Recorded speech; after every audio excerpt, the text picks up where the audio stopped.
course of this tour. Hey Queen, quick question. I love you. On your song "How We Do It," the background vocals for the second chorus, I cannot find them anywhere on the internet. Oh, like the counter melody? Yeah. You're catching me at a bad time. I can't remember. It's not bad to be anything. I can't remember it. You're gonna have to sing it to me. No.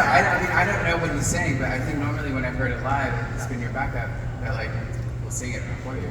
That is usually when I do a counter melody in a song, and this How We Do It's one of them, and most of the songs that will be counter melodies, it's a spin on the main lyrics. So it's especially with that whole record, I had a lot of fun with counter melodies, especially coming in the last chorus.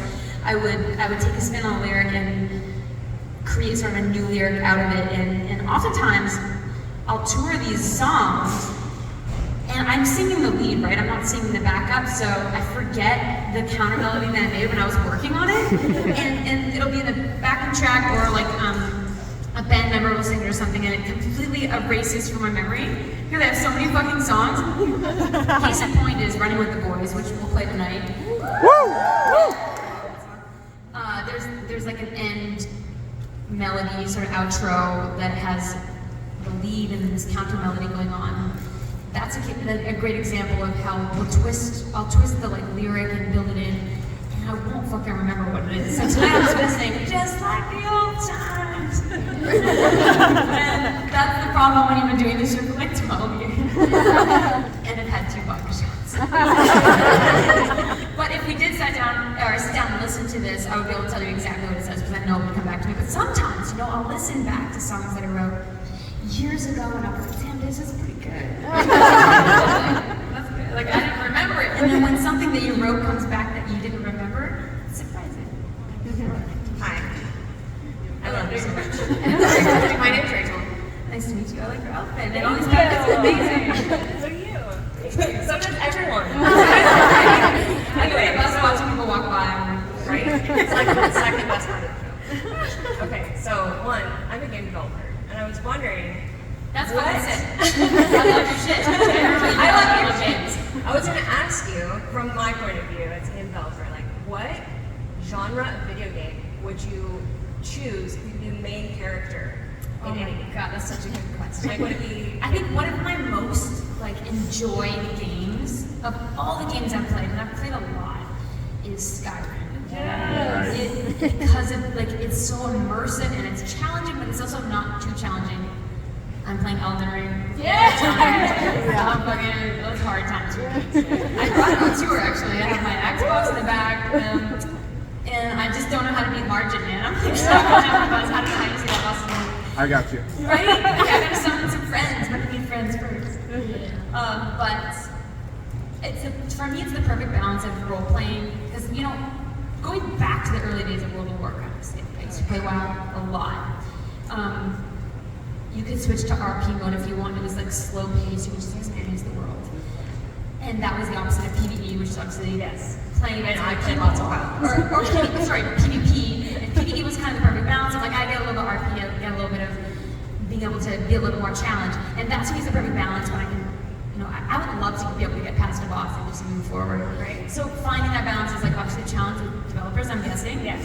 And to me, it's that balance of being able to really immerse yourself in the world, but also not feel like you're a fucking shitty gamer every 5 minutes. Yeah.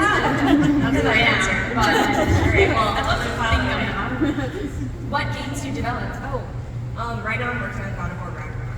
Shit! I love it. That was such a good game, dude. I'm so pumped for you. Oh, shit. Thank you. Truly, I wish you'd probably signed an NDA, but I would love to make a great Hi, I'm just trying not to be too loud. You know, I have a request. If you could play either song, either In the Darkest Sea or My Boots. oh my god, these are some deep cuts. These are deep cuts. Yeah, so I was hoping you would say yes to either one. You don't have to, but just requesting, please. Why are those songs special to you? Because they take me all the way back. I dealt with a lot of depression and stuff, so you really got me through the hardest times of my life.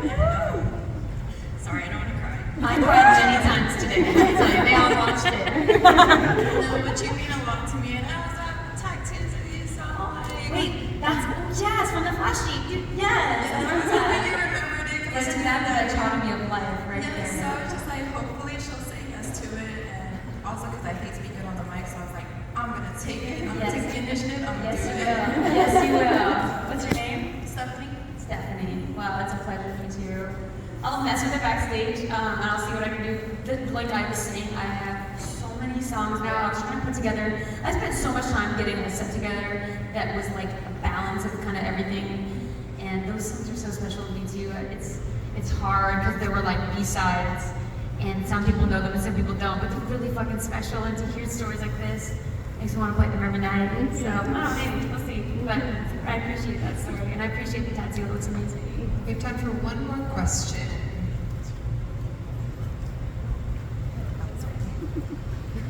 Hey. Hi. So obviously, huge Lights fan, but I'm also a huge Somerset fan, and Yes. so when I heard that Jess was going on tour, I was like, my concert words collide! How has it been having Jess on tour? Dude, I can't even tell you.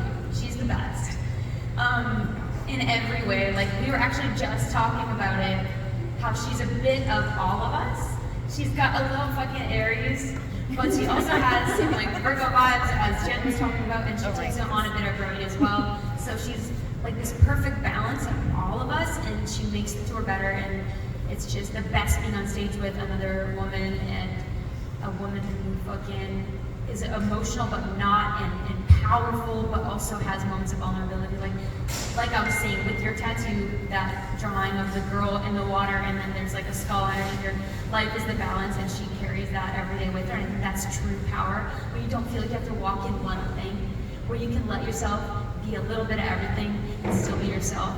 And I love that about her. And we're only a week into this tour, and we were all, it was my birthday today, so they had a little fucking shindiggy for me in the back, and everyone was just kind of saying how this is kind of the best tour we've ever been on, with the best people, even though we're only 8 shows in, I think.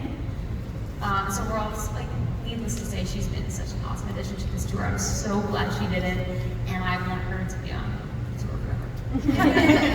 Hopefully she can be on a track next. Well, she was on Beside Myself. Oh, yeah. She played drums on Beside Myself. Yeah, that was actually how I first brought her into like the fold. I was like, because with Pep, I wanted half the record to be worked on by women. So I went out of my way to make sure that I was bringing women in to be involved in the project. And same with this on this tour, right?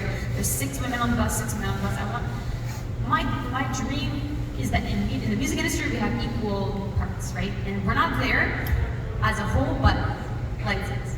Yeah. We are getting there. We are, right? She's gonna say we're out of time. We are getting to equality and we're out of time. Time is never equal. Exactly. I'm going to have you guys line up in a nice little line along the